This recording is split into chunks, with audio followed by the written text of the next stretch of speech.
Assalamualaikum warahmatullahi wabarakatuh. Perkenalkan, nama saya Firdahayu, NPM 2022-10-098. Di sini saya akan menjelaskan tentang pelaku di pasar modal serta instrumen apa saja yang ada di pasar modal. Pelaku di pasar modal adalah individu atau entitas yang terlibat dalam perdagangan instrumen keuangan di pasar modal.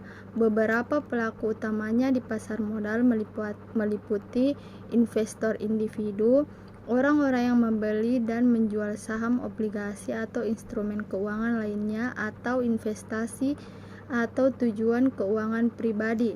Yang kedua, institusi keuangan.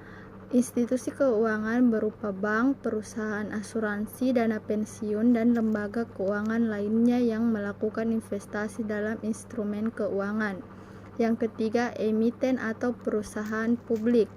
Perusahaan yang menerbitkan saham atau obligasi untuk mengumpulkan modal dari pasar modal. Mereka menjadi pihak yang menjual instrumen keuangan kepada investor. Yang keempat, broker atau perusahaan atau individu yang menyediakan platform untuk memfasilitasi perdagangan instrumen keuangan. Mereka juga berperan sebagai perantara antara pembeli dan penjual. Yang kelima, dealer. Dealer ini mirip dengan broker. Dealer adalah perantara yang lebih aktif dalam membeli dan menjual instrumen keuangan untuk kepentingan mereka sendiri. Yang keenam, regulator. Regulator atau entitas pemerintah, badan pengawas yang mengawasi dan mengatur aktivitas pasar modal untuk memastikan transparansi dan kepatuhan. Adapun instrumen yang diperdagangkan di pasar modal mencakup saham atau stok. Saham mewakili kepemilikan dalam perusahaan dan diperdagangkan di bursa saham. Yang kedua, obligasi atau bonds. Obligasi adalah surat utang yang diterbitkan oleh perusahaan atau pemerintah untuk mengumpulkan data. Mereka membayar bunga dan memiliki tanggal jatuh tempo. Yang ketiga, reksadana atau mutual funds.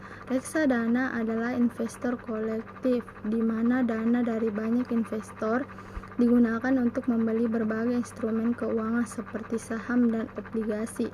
Yang keempat, ETF. ETF adalah jenis reksadana yang diperdagangkan di bursa seperti saham. Mereka mengikuti indeks atau kelompok aset tertentu. Yang kelima, derivatif atau derivatives.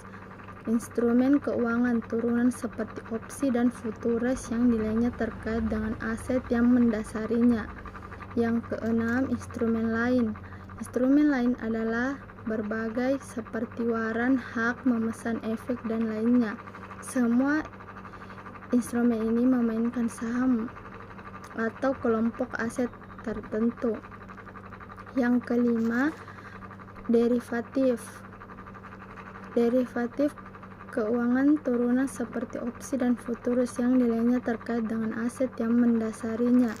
Yang keenam, instrumen lain. Ada berbagai instrumen lain seperti waran, hak, memesan efek, dan lainnya. Itu saja yang bisa saya sampaikan. Assalamualaikum warahmatullahi wabarakatuh.